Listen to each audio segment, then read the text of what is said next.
I got audio and bars. It was all a dream. I used to read Word Up magazine. Salt and Pepper and Heavy D up in the limousine. Yeah. Hanging pictures on my wall. Ah. I'll screw up if I keep going. No, you was in there. You was in there. Had good timing on that, right? You did. Trying. Yeah, you got your fit going to match it. Yeah, man. Happy Easter, James. Happy Passover. Thanks for making the time. It's nighttime. I don't think we haven't recorded at nighttime yet. So. No, I hope the lighting's good. I got extra lighting in this room not for this purpose, but It probably will look better, I think. You think so? Maybe less washed out? The sun sometimes will do like a little glare and messes things up, I feel like. Hey, well, nighttime episode. There you go. We had to get a lot of stuff done today, man. Yeah. Had to get to church. Yeah, that's right. I went to a church today. Yeah? Yeah. You enjoy it? It was a good experience. Nice. It's a Cornerstone in Nashville. Went with Logan Nash and his family. Let me see.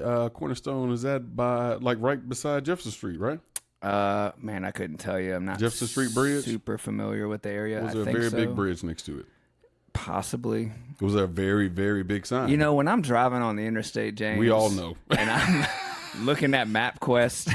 I called it MapQuest again, but you know what I mean. Google Maps. Yeah. MapQuest is my age, right? Yeah.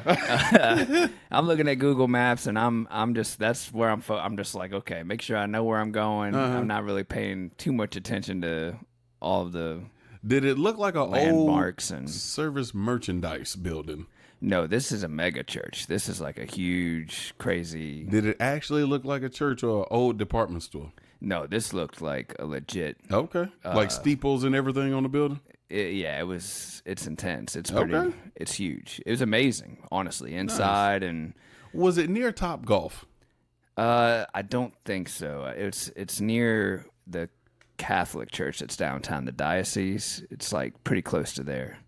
Okay. Which, it's Easter Sunday, so everywhere was packed. Yeah. The people that go to church once a year, like Yep, myself, that's their thing. It's like, hey, nothing wrong with it. Nothing wrong with it. Anytime's better than no it. time, right? Exactly. So I guess I need to kick this episode off, huh? Yeah, because we are rolling in hard. Yeah. So welcome, guys, to episode number 9 of Be On The Mats podcast. This episode is called Timing. Mm-hmm. El tiempo, as they say in Espanol. Oh, God. And, God. When I think of timing in jiu-jitsu and in life, it's a heavy topic. It's deep. It goes hard in the paint, man. I feel like for jiu-jitsu, the first thing that comes to mind is people thinking that they have to time when they start jiu-jitsu after they get in shape. It's like, when's the right time to start? So, well, once I get in shape, once I gain this amount of muscle mass and I can bench this much, I can get in there and I can throw some people around. Yeah. And it's not that type of sport. It's not. It's not. It's designed for the little guy to win. It's designed for the weak to be able to overcome the strong. It's perfect for anybody who wants to start. I have a nephew I was literally just talking to a couple hours ago, and he said my cousin said that he was going to potentially come this week, Monday, Wednesday, or Friday, and he said he's trying to get his son to come as well. And I'm like, yeah, dude, you should come. He's never done any kind of physical sport, anything like that before. And I told him, like, dude, this is a sport so let me just demystify it for you. We're not punching, we're not kicking, we're not biting, scratching, clawing. We're literally just trying to subdue people to the ground and either survive on the ground or work your way onto the top and stay on top. And you're using leverage to do it. You don't have to be big and strong. Yeah, I mean, it's not going to be easy. No, but it's by no means. It's a lot more entertaining to go to a jiu-jitsu gym and learn the art, get in shape while you do it versus thinking you need to boot camp yourself to be prepared to even train. So if you're that person, I think the time is now, man. Just sign up, get started, and I think you'd be surprised how much fun you have and how you wish you probably started sooner. Yeah. like I told you, and I've told many people, but before I started, I lifted weights for like a year straight, put on a lot of weight, put on a lot of muscle, had no flexibility. I, at the time, was 248 and probably not even bench pressing a lot, but just big. I was probably bench pressing maybe 250 and would do that for like 4 hours straight on a Saturday, just as many reps as I could do with shortest rest between for 4 hours on a Saturday. And then Monday, Wednesday, Friday, lifting weights as well. And it was stupid. And so when I finally started jiu-jitsu, I'm thinking like, okay, I should be able to toss these guys around. I'm much bigger than most of them. And that was not the case. Like my muscle and my strength meant nothing. Like people just would push me over, move me around however they chose. And I felt pretty defeated and stupid. And I was like, well, what's the point of all the muscle if it doesn't work in here?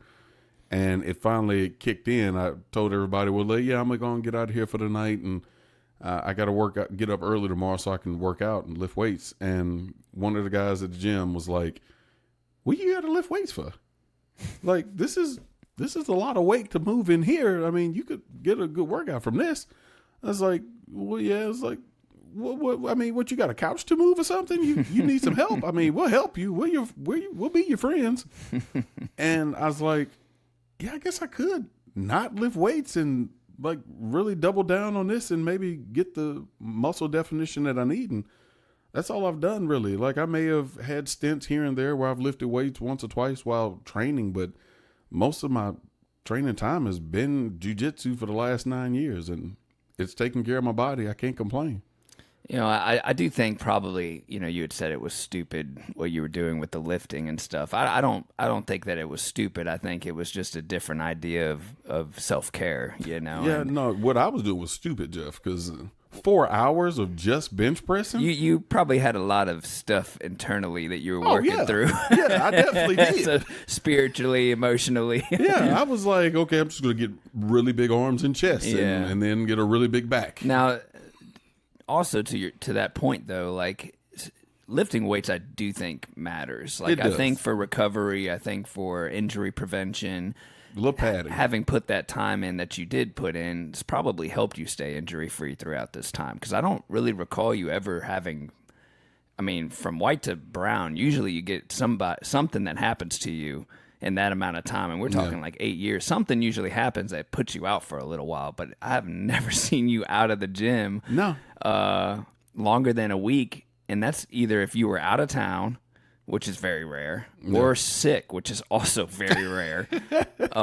So, you know, I think as you train, if you're not somebody who's lifted weights, I think working that into your dynamic is important if you're training.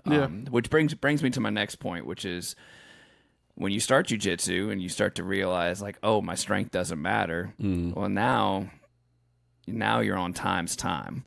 Yeah. Like now you have to learn the sport. Now you have to be patient and wait for the rewards of training to pay you. Yeah. And it takes time. It's one of those things that we don't get to really choose when things click. Mm-hmm. It just happens when it happens. And that's kind of the most frustrating thing, I think, for people who train for a while, especially white and blue, and they're just like waiting to like not suck and not get tapped out every single day. But you know, it's a process. It is, and there's levels to it, right? So I think the way when I'm explaining it to white belts on, hey, you'll get it, and I know you're tired of getting beat or tired of sucking.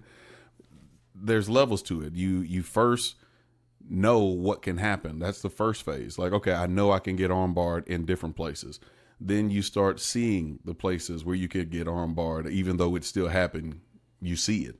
Then you get to the place where you can start to defend those moments. And then you get to a place where you don't go to those places where you can get armbarred. So that's how you build your rhythm. That's how you build your timing. You have to start being in the room, let your body absorb what has to take place in order for these bad positions to happen. So it's almost like working your way out of it step by step.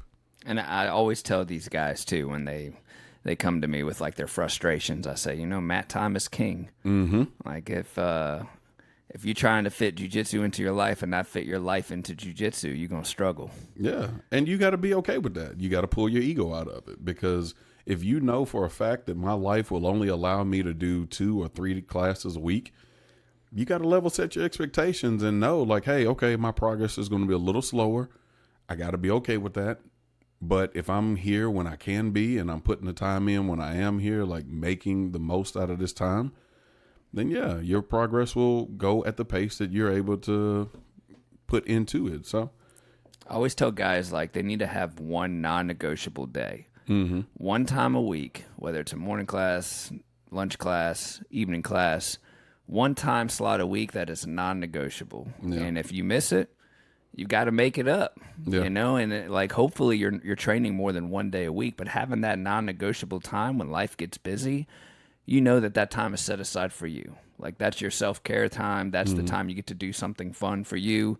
That's so important, man, because if you don't have those boundaries for yourself, you're going to get frustrated. yeah, you have to set boundaries. Yeah.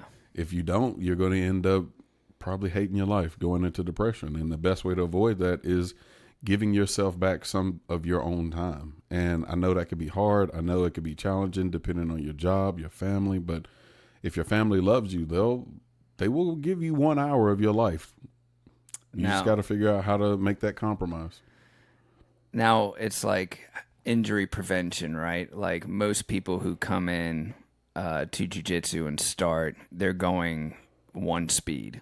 Right, and it's usually 110. usually full speed. Yeah, and on or off. What are they making up for? They're making up for the fact that this is just how they perceive it if they've never tried it before.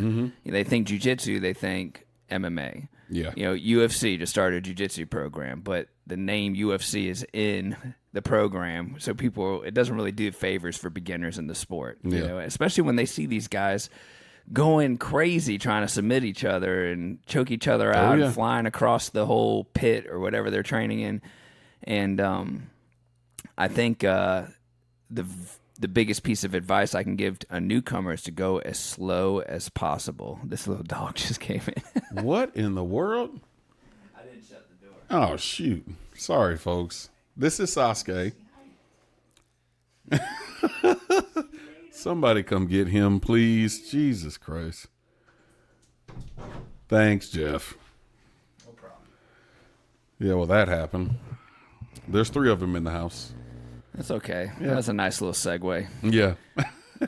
Into timing. Yeah. Dog timed perfectly our little conversational segment about slowing down. Yeah. We needed to slow down this podcast for a minute. And say hello to your little puppy. Yeah. It's not mine. It's Ari's. Oh, Ari's. But, you know, they're all mine. She pay the vet bills? She does not. So it's my dog. But to your point, yes, the white belts or new students, they come in and they see how everyone is operating in the room, and they think like, okay, wow, that dude and those girls are moving really fast. So in order to win in this, I got to be strong and I got to be fast. And while those are definitely helpful, they're very helpful. They're very important tools in jiu-jitsu. It's not always the fastest person that wins. It's not always the strongest person that comes out on top. It's the person who knows exactly what to do at the right moment when someone does something else. That's why I think training in the gi as a beginner is more beneficial than no gi. Because in no gi, you kind of get a little bit of everybody, it evens the playing field. Like when everybody gets sweaty, you can be athletic, you can be slippery and get out of things. Yeah, it's much easier to escape position. In the gi, if you roll an upper belt, they're going to force you to slow down, you know, especially the older guys who have been training for a while. Like they understand the control aspects of the grips. Yeah. And I think if you make that your focus early on, it's just like fundamentals of grip fighting. You can learn control a lot better, and when you learn control, you tend to slow down because that is the game. Yeah. Gordon Ryan's a perfect example of a no-gi guy who understands control, but he's a black belt in the gi, and he definitely is. He trained in the gi all the way up to becoming who he was. Yep. Today. So I think gi training super important for beginners. So if you're a guy who's a fan of no-gi jiu-jitsu, consider the gi to get yourself started so you can slow down. Yeah, because a lot of times when we're in the gi, like you have to focus on so many different things because in no gi you can blast through certain things and be fine, but in the gi it slows down the pace and you have to figure out how do I deconstruct this puzzle in order to be successful. So as you're training and you're getting better at jiu-jitsu, timing takes on new meaning where it's like sometimes you're slow, sometimes you're fast. And when is the opportunity and the when does a moment come for you to apply either or, right? I think after you're past the legs and you're passing the guard, for example, you need to control and make sure that the person who's playing guard, you're passing, that they're conceding the fact that you are passing their guard. You're settling and slowing the match into side control, or you're attacking top turtle, and you're trying to take the back. These are moments where the match should be like getting to a place where it's starting to slow down. Or I think a lot of or forcing it to slow down. Right. And where a lot of rookies make mistakes is they go for the kill right away. They focus on submission before position. So knowing like when you're actively passing the guard, you have to be fast. Once you're past the guard, you got to slow things down. Would you agree with that? Oh yeah, and because like you said, position over submission. I purposely, whenever I've passed somebody's guard, now granted, I'm probably partly exhausted as well, but once I get past it, my next objective is, okay, take this as an opportunity to empty their gas tank because I'm on top. I'm probably burning more energy than they are. Let me take this moment to try to empty their gas tank so that I can hopefully exhaust them to a place where when I do go for this submission, my likelihood or percentage of success goes up. And we all have that video game stamina bar. You know, if you're clicking the button super fast, all of a sudden your stamina bar is getting lower and lower and lower, and then somebody hits you with a jab and you're out. And that's why people wonder, like, how did that guy get choked out so fast? Like, some guys will get caught in a lapel choke or a collar choke, and they're just out immediately. It's like they were exhausting themselves to get out of the back control, to get out of the cradle. And that's what happens when your body's depleted. Like there's no air, your blood is pumping, and when they cut that supply off, you're done. Yeah, I mean, you're already probably pushing your heart rate well over what it normally is, so it's already starving for oxygen, starving for blood flow, and just the slightest reduction puts you in a place where you can't recover. So you're gonna go to sleep. And this all plays into the game. So, like, there's not a right or wrong answer at a high level. It's just a matter of your awareness. Like, okay, if I lose this sleeve grip that he's got, I'm gonna leg throw, or I'm gonna put my hand here and get this grip. If I end up stripping all the grips, as a top player, that's the time to what we call blitz the guard. When you're tied up, you can't exhaust yourself just trying to pass. You need to address the grips and the entanglements that you're in. But when you are out of any leg entanglements or grips, that is the time you can use your speed. I would say like 100%. Yeah, and I think this Saturday was a good example of that in comp class or open mat as well. This for those of you who don't know, this Saturday we did our comp class, and the subject was low singles. So basically, for those of you who don't know, a low single is when you dive in on the ankle, you pretty much hug the foot to your chest with the intention of twisting the knee in and twisting the heel in so that the knee can get pressed out with the person going down to the ground. Well, when you go for that low single, it's 100% timing. Like, you have to find the perfect way to get your opponent to stay still long enough for you to drop all of your weight to the ground and collapse around their foot so that you can initiate this takedown. So just watching some of the guys do it, I mean, it's pretty impressive when you can get it from a standing position, but you have those guys whose speed is their number one tool. So it gets more difficult to catch those. But with the proper timing, you've got to find a way to set up something that takes their mind off of it long enough that they expose that foot long enough for you to dive on them. And you could have the right timing, but the distance isn't right. Yeah. And you could have the right timing, but the weight distribution's not there. Yeah. So you have to pay attention to the big picture too when you're thinking in terms of timing in your attacks and how you're playing the game. And again, it comes down to opportunity recognition. So let's see, what other examples, James, can you think of in regards to timing and jiu-jitsu? A lot of times we say, like I said earlier, when I go for a submission, I try to go slow and like grind into it and take my time to finish it. But there are times where you really have to jump into a submission. One in particular that always comes to mind, and because you've done it to me enough that I've started doing it to everybody else, arm bar from knee on belly. That tends to be one of the arm bars that you just really have to throw your leg over and dive into it and pull them in, because if you take your time pulling the leg over the head, well, they'll see the arm bar coming. So you have to know the second that I've caused enough discomfort that they start pushing away and that arm is straight, you got to go for it right then, because the second they realize that they've straightened out their arm, they're going to pull it back in. You're going to lose it. So that's another one of those scenarios where instead of going for a slower time, you have to increase the timing and make it work quicker in order to get it. Yeah, every quality, like high percentage submission in the sport is treated like a position. Mm-hmm. So, it's rare you'll see like a super fast lapel collar choke from the cradle position. Yeah. They're usually setting it up. Slow grind. Yeah, it's like a predictable sequence that happens naturally in jiu-jitsu, because there are specific escapes that the guy who is ahead in the match knows. Like if I'm using black belts as an example, there's a black belt who is attacking a collar choke knows all the escape opportunities, right? And unless the guy who's chasing the choke makes a mistake, then the guy who's behind isn't going to catch up. He's gonna fall short. And this is the weird concept that makes jiu-jitsu as a combat sport different from other combat sports.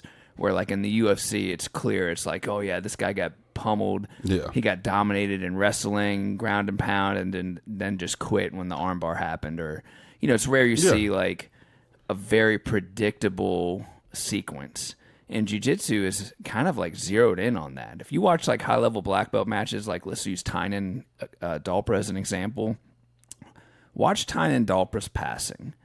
It is a work of art. Mm-hmm. Like the guy understands not only timing, but opportunity, pressure, and then mixing his position and his positional and submissional fighting. I just created a word, fighting.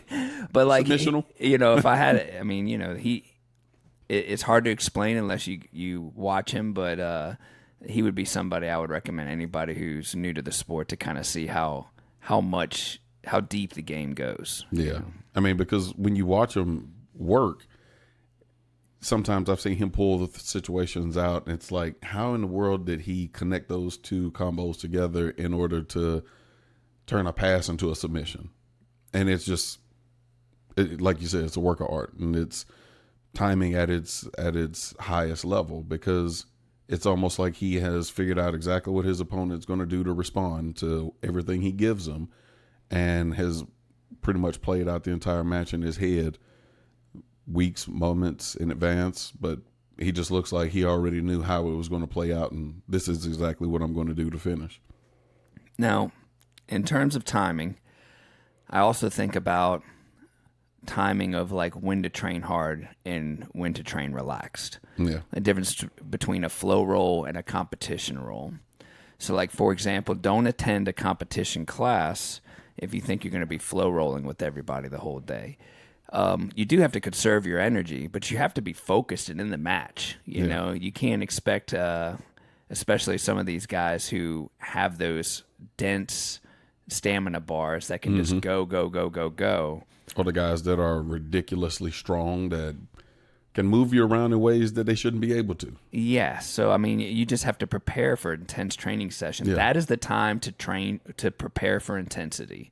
And then if it's open mat and you're chilling with your homies, and you want to be a fun roll, don't train like you're going for gold at Worlds, like play your techniques, try new things.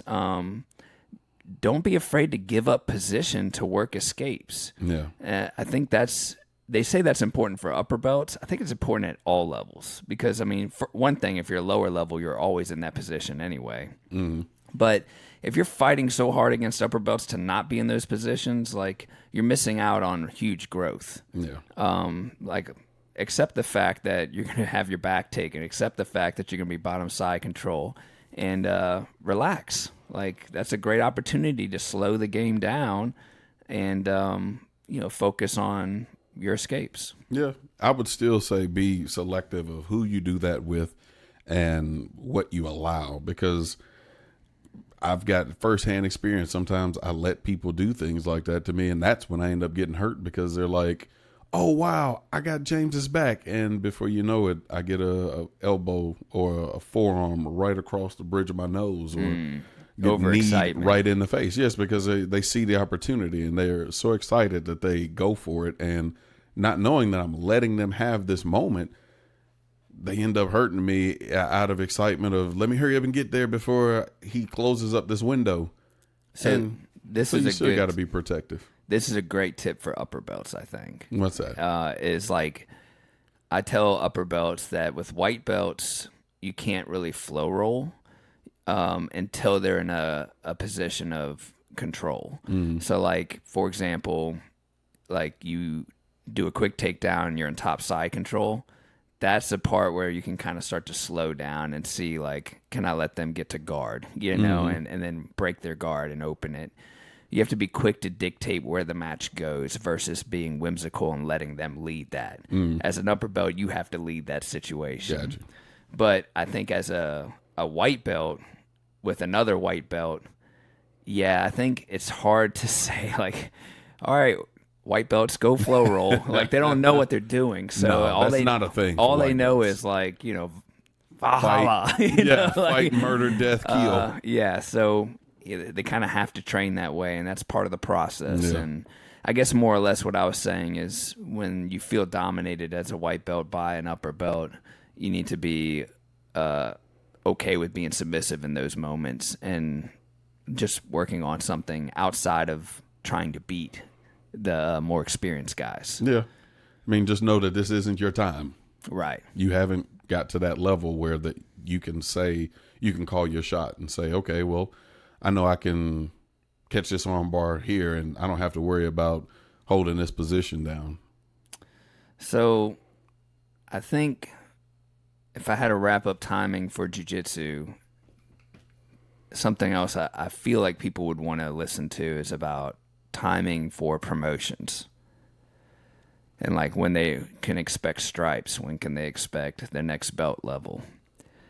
And every gym is different, so I can only speak on how I operate in that regard. And we're a pretty big school, but so.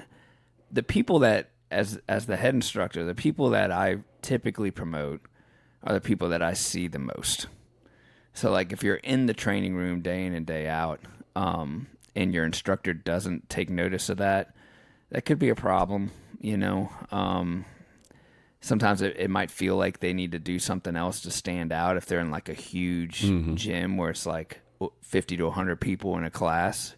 Some of these Atos places are like, I mean, I don't know if Atos has that many students anymore, but I'm just thinking, that's a lot. That's an example. Yeah. I mean, some of these, I'm sure there's tons of schools in California that are just, like, popping. Yeah, no, you're probably right. But for me, when I see guys consistently, they're on my radar. Competition, if you compete, that speeds up your ability to rank faster, because how you perform in your division is ultimately what we grade you on. So, like, I'm not going to grade a 150-pound white belt against 220-pound James Williams brown belt. I'm going to grade that guy on his ability as a white belt against other white belts in his age group, his weight class. And really the best way to find that out is in a competition setting, because you're not always going to have that specific division in your gym to work with. So that's the number one way to rank faster usually, because it just really tells you where you're supposed to be in competition. Now merit also plays a role. So like, as we've said before, you got to spend time in a community for a little while before people can get to know you and like what struggles you have. Like you being able to overcome struggle, like whether it be weight loss, whether it be slowing down, whether it be being more aggressive. Yeah. When you kind of work on these things that you know you need to work on, and the instructor will take notice, if they're paying attention. And that stuff plays a huge role. Are you responsible? Do you show up on time for class? Are you warming up with everybody? Are you respectful? Do you use the type of language that contributes to the positive culture in the gym, or are you more of like negative, or that's never going to work? Yeah, so you have to pay attention to like what energy are you bringing. That plays a role, and then just mat time, man. Like again, mat time is king. So as I said early on, the very first thing I said in regards to promotions, like if you're there consistently on a regular basis, like clockwork, like you've been, I use you as an example, man, because it's hard to find, because jiu-jitsu is a hard sport. But I feel like I was a lot like you. Like once I found this, I was like, all right. I was like, I may not be world champion guy or whatever, combat martial artist, but I think I can be a black belt in jiu-jitsu if I just don't quit and I just make this a part of my weekly routine. Yeah. And it's a little more than not quitting, I would say, because you've done more than just not quit. Mm-hmm. Like you've extended yourself in a lot of different areas. Like you opened your own school, you built a team, you have competed on multiple occasions. So it's, while you say to yourself, like, I could think I could do this and just not quit, I think it's definitely more than that, because there were a lot of roadblocks along the way that you could have said, well, this is a reason to quit. Or you could have just said, all right, yeah, just doing this is enough. But not only did you say, okay, well, I've built a school, I can keep not quitting in this garage, or I can keep not quitting in the upstairs of this gym. But you decided, no, I think I'm going to take it a step further and buy a bigger place to do this. And then after that, okay, let's get more of this building and expand it even bigger. So give yourself a little more credit than that, man. It's you did more than not quit. Well, that stuff took time, and it took a lot of self-evaluation along the way, because there's definitely moments where I could have burnt it all down to the ground. I don't think most of us would have let you do that. I mean, that's where, like, having quality people around you and how you treat those people, right? So Alex being the primary investor on why we even got into that building, I wouldn't have had that relationship. If I didn't have that relationship developed with him, he may not have been interested in doing that. Yeah. But he knew me well enough to know that this is what I wanted to do for a living. Right. And he believed that I would do whatever it took to make that happen. So so for that, I'm always eternally grateful for that man. But and now today, it's like I've still, even though that decision was made 6 years ago, which is hard to believe, been that long? right? Yeah. Holy crap. I've had to learn in those 6 years to continue to grow. Like, just because that's who I am, that's what I want, doesn't mean I don't have things I need to work on constantly. As a leader, especially, man, like, 'cause people are watching constantly, and you have to present yourself in a way that shapes the entire community in the business that you run. Yeah. So I will say, I know myself as a coach more than a competitor, but I've competed and I have been in the competition game, as far as like I go to tournaments like it's my job, because it is, you know, and I've been around the block. I see what works at low level and I see what works at high level too. And but you also study. Yeah, I watch you study, and I've seen you bring stuff to the room, and he's like, "Yeah, I've been working on this for a little bit. We're going to try it in here now." Well, I'll tell you, it took time to get to a place where I don't feel like an imposter anymore, to where I feel like I actually know how this sport operates on a very deep level. And I have to credit Jeremy, my professor, because he was so far ahead when I first met him and his abilities and his awareness. And I feel like, I'm a first degree black belt. So like I'm finally starting to see things. And it wasn't until black belt where I really kind of started to understand and see things. And I think it's because you see the importance of learning the older you get or the longer you train.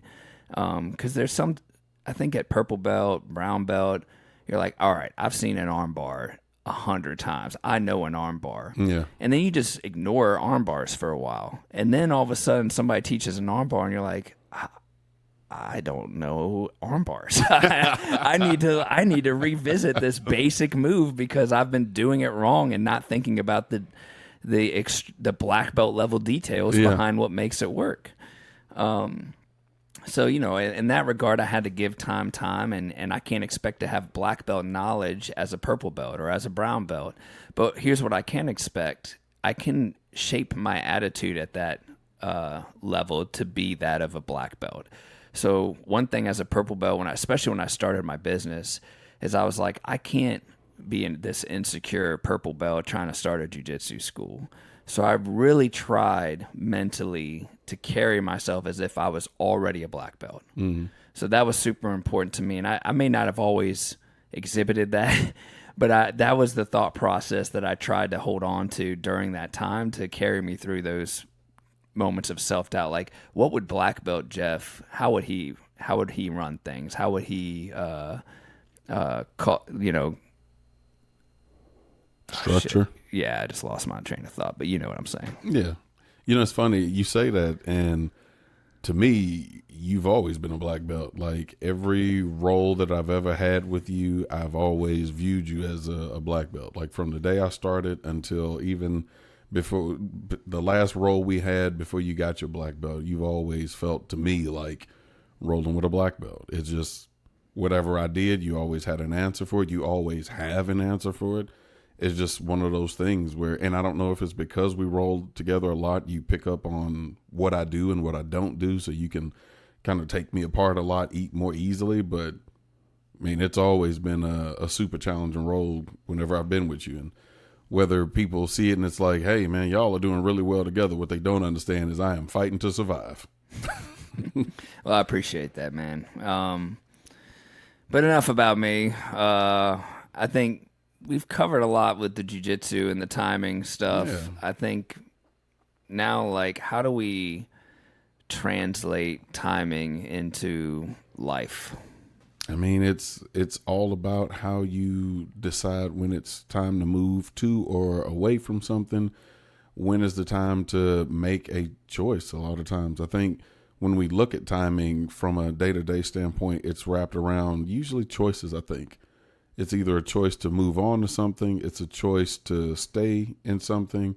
When's the right time to approach somebody with an opportunity? Because at its base element, timing is all about probably getting something that you want out of an exchange. I mean, would you agree I do think. I don't know of many other cases where where timing would be vital to you other than trying to make something that you're wanting to your benefit to happen, right? Yeah, no, I think you're onto something there. I think the right timing comes with how well you're prepared for that moment or how well you're prepared. So like, from a performance standpoint, when actors are acting or musicians are playing, there's a beat, there's a rhythm. Mm-hmm.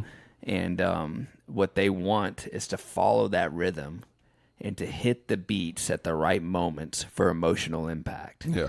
So I think for a musician, what they want out of their performance is good timing so that they get that emotional response translated to the audience. Yeah. Without breaking that connection that you have with them. Yeah. And in life, the thing that I was thinking about before we met to talk about timing was when to bring up hard conversations. Like whether it be with your boss or family member or significant other. it's like sometimes you have to wait till things cool off. Sometimes Sometimes you can't wait. Sometimes you're looking for a promotion. You got to wait until your boss is having a really good day.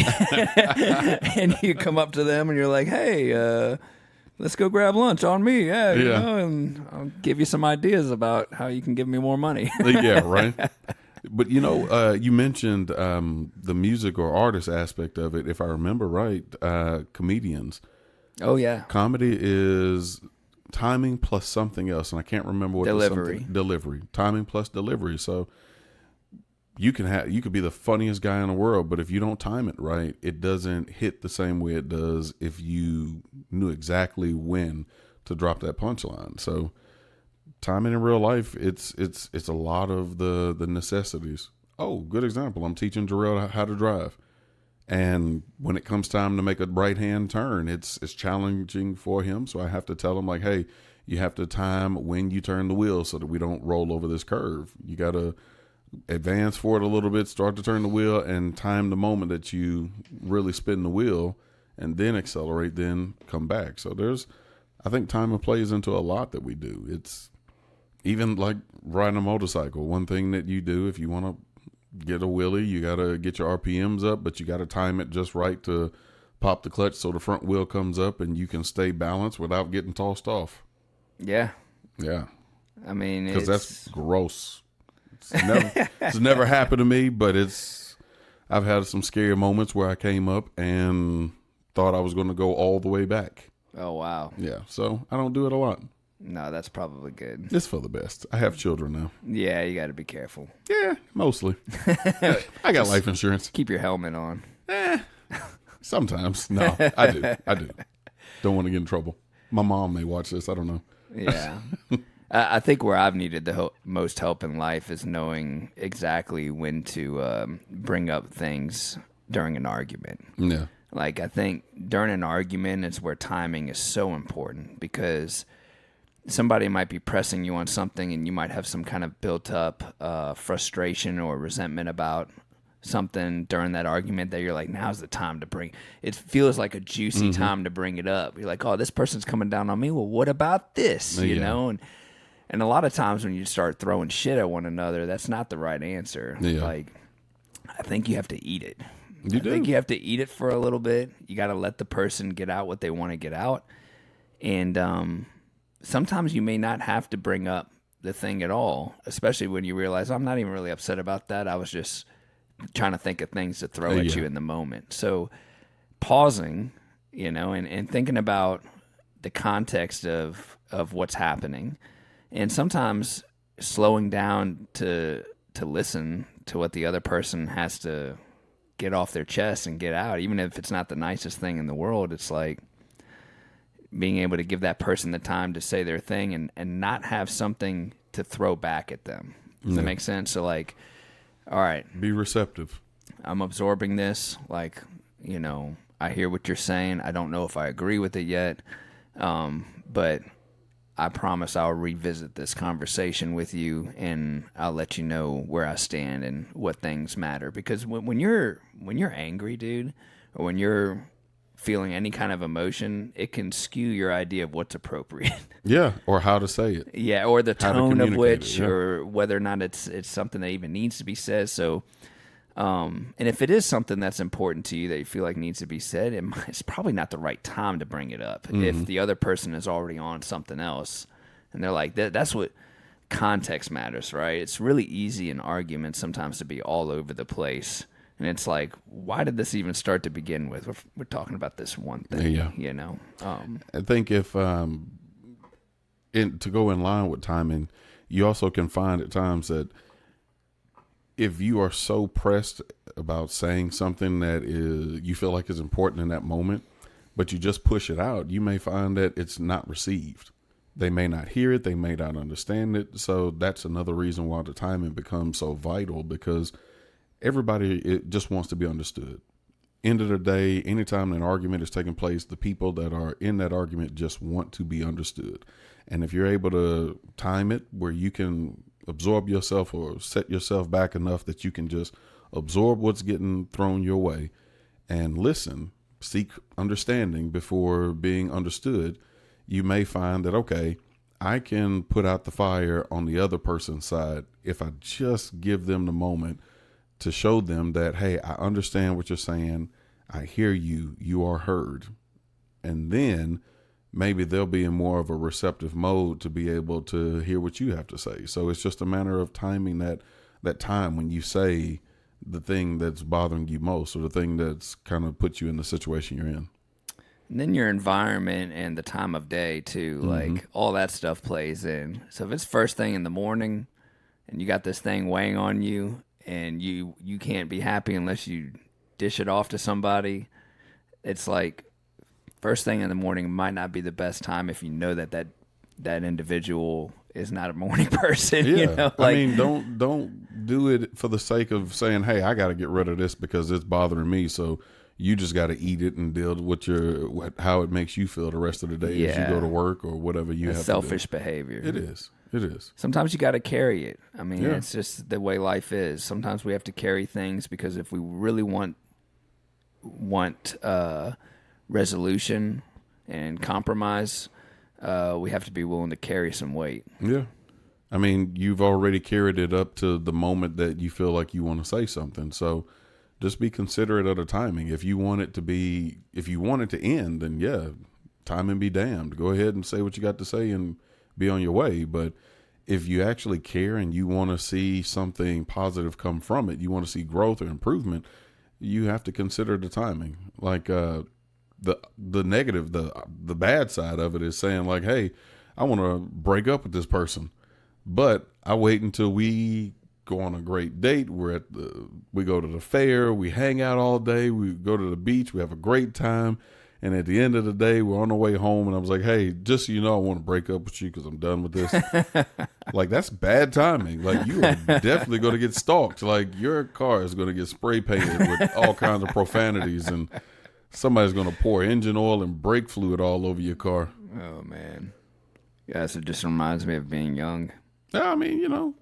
It is young, but it is. I mean, it's the emotional response you'll get from somebody. We've all done that. No, I have never done that, Jeff. Well, I mean, no, not that specifically. I'm sorry, I interrupted you. I meant like in general, like we've all done messed up things with timing as far as like, that stuff's concerned. Not that specifically. Yeah, we've all done that. No, not me. I don't know if I'm not saying that on the internet. You're not going to get my fingerprints brought up in any trials. No, but yeah, I mean, you have to look at it from a standpoint of how do I communicate this effectively and what is the right time to do it? Should I wait until I have this great day and then ruin it at the end? Or do I say, hey, at the beginning, before that great day starts, let's have a conversation. Like, you have to kind of weigh the pros and cons of when is the most effective time to get that response. And in order to do that, you got to know yourself. You have to know how well can I communicate this without being misconstrued. At the same time, you got to know the other person. How are they going to receive this message based on the way that I deliver it? And so as you do that, that's where you grow as a person and you grow as an adult and understand how you contribute to the world around you. And you're respecting the other person's time. Exactly. And it's not just your timing, it's theirs too. Right. Which brings up like people who are early, people who are late, and people who are right on time. Yep. And who are those people in your life? You know exactly who you are. You know who you are, Alex. I have a few things to say on this. I'm the type that will show up early to things, and I'll just sit in my car or whatever. Like I'll be early. I won't like intrude, but I'll just be like, you know what? I'm here. I don't have to worry about being late. I know you're the type that's like right on time. Are you like that at work too? I usually get to work. I don't go in the building until about 6:50, but I usually get there like right at 6:42, and the shift doesn't start till 7. So, but before I get there, I've already checked my emails. I've already started to respond to people, and they know I'm on my way. So, the delay is the time it takes me to get there. All right, so I'm gonna take a moment here to shit on people who are late. Okay. So, here's how I feel about people being late. I think. Let me remix it real quick. Yeah. This is how I feel about Alex when he's late. No, Go. Alex. I'm Okay, joking. Alex definitely plays that role in some cases. But Some case. He's gotten a lot better. I mean, he runs classes. I think he's on time for the things he needs to be on time for. He is. Social gatherings and stuff like that. If you're running late, like all this stuff, kind of the weight of what you're late to matters. Yeah. You know. Like if it's a party, I mean, if it's not a surprise party, I don't see where it would hurt to be late to that. But the biggest thing that I think when being late starts to affect others, right? Yeah. So like you make plans with somebody specifically and you guys set a time and you're running late. Sometimes there's not really a good reason. Sometimes it's just because that's who you are. Mm-hmm. So it's like people start to make adjustments around your character defect of being late. The worst is if people are late and then they expect the same treatment as for everybody else that was on time, right? So I think that's another disconnect that can happen where these people who are late are like, well, how come I don't get the. I was just like, yeah, dude, you showed up late. Everybody else got the the early bird gets the worm, right? So, just things to consider. Now, there is reasons to be late sometimes. I think that if you're specifically trying to show up late to something, it's because you want to stand out more. There's some people that have that little psychological thing working in their favor. Casually late. Was it fashionably late? Fashionably late. That's it. And that's a real thing. It is. In some instances. Think about headliners at a show. Right. Main events. They it's want to always make the you last. wait. Yeah, they make you wait. Yep. Build up anticipation.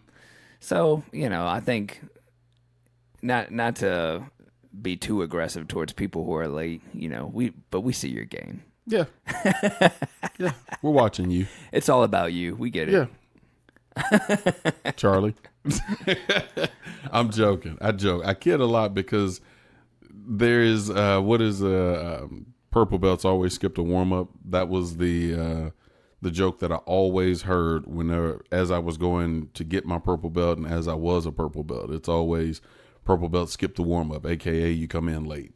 But I never was able to do that because I was teaching a kid class, so I never fit that mold. So I was like, yeah, no, I'm not going to be the purple belt that skips warm ups. I'm going to be the purple belt that's leading warm ups. So it's just one of those things. And this is where character comes into play. Yeah. It's like, what character are you playing? Right. And I like to be the person that kind of breaks the molds or the stereotypes. I don't want to be good at jiu-jitsu because I'm strong, because I don't want to be the guy who big guys always do takedowns because that's what we do.